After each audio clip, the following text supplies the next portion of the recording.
A lot of talk about Juan Soto. We'll have plenty of time to talk about his free agency. Not today. What we can talk about is he's 26 years old, hitting a 3-run extra innings home run in the clinching game following Stanton's 2-run tying home run. Just remarkable to watch what he's done. I hope that you go back and watch him in 2019 when he was a child, although at 26, I could argue he still is. Soto's going for his second ring, not his first. Judge and Stanton are in their first World Series. It's not too early for me to do a mea culpa on a couple things. I don't mind being wrong. I really don't. And I have strong opinions about Jazz Chisholm. I was under the assumption whoever traded for him, their team would be done. And I was wrong. The Yankees traded for Jazz. From what I understand, I'm not breaking news. I'm not an investigative journalist. Let's just say the Yankees have found a way to deal with Jazz. And it has been more positive than negative. And he has now won a pennant. I have spent many hours talking about Aaron Boone and Brian Cashman and saying that Hal Steinbrenner's got to stop being more like George and he's got to get rid of them. They need to change. There needs to be a change. This team came together, adding Juan Soto, somehow getting a bullpen to perform with names that you haven't heard of, except when you said that Clay Holmes stinks. Luke Weaver was around. He's journeyman, a veteran journeyman who's now a lockdown closer for the most part. Sometimes you just need that, even with a $300 million payroll. I assumed when the Yankees signed Soto that they would not make the World Series. I thought Soto would help their team, but what they really needed was pitching.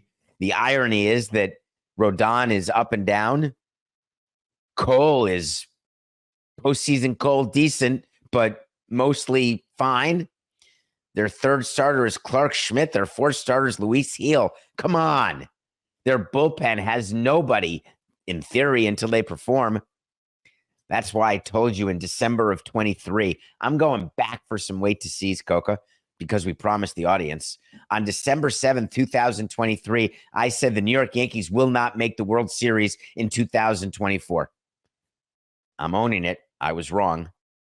5 days later, the Dodgers, with their $1 billion offseason, signing Yamamoto.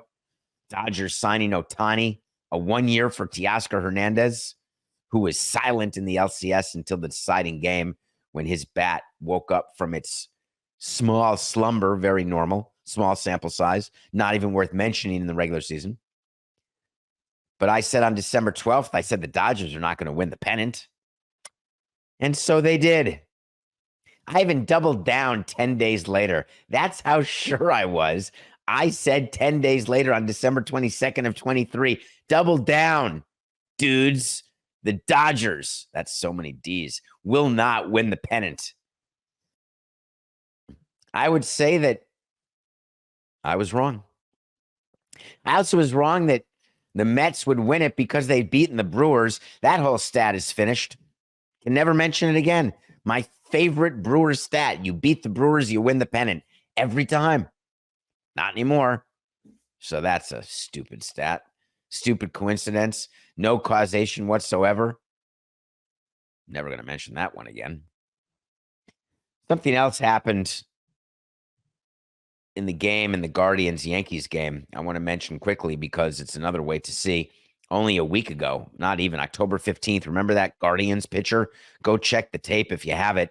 He threw 4 wild pitches in an inning. He went full Charlie Sheen wild thing, and I had to wait to see that Joey Cantillo would never pitch again in the LCS after those wild pitches. Bless his heart, man.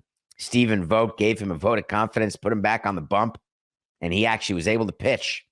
So I got that one wrong too, which is I didn't think he'd literally ever pitch again. So I'm watching the Dodgers last night, and I'm thinking about the commissioner. I'm thinking about the owners. I'm thinking about baseball. I'm thinking about the people in LA who want so badly for their 2020 title not to be the only title of this unbelievable run that they're on. It's sort of like the Astros needing to win another World Series after 2017 so they can say to themselves it wasn't just the garbage can stealing World Series. That's how the Dodgers feel about the COVID bubble in Texas World Series win from 4 years ago. They won it. I'm watching Ohtani having fun. I'm watching Freddie Freeman trying to win his second ring. Don't forget he won it in Atlanta. Coca, please check on this if you can.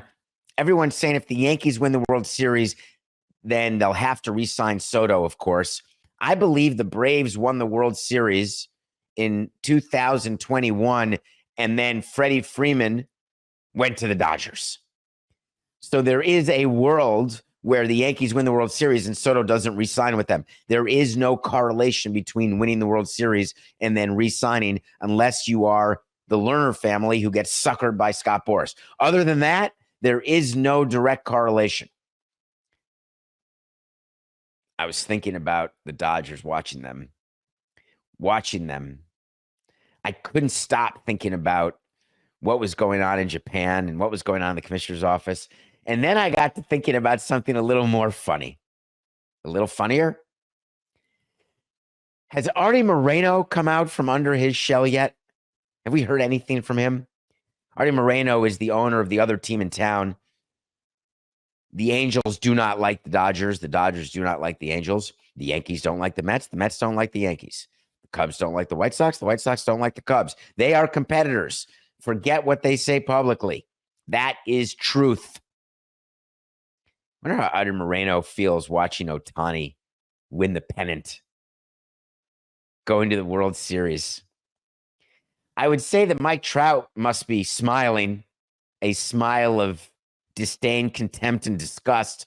Although I assume he's with his kids and loving life, given the fact that if he wanted out of Anaheim, he could have gotten himself out of Los Angeles. Happy. I'm happy for him. Mike Trout's not even in any conversations about the greatest players in baseball.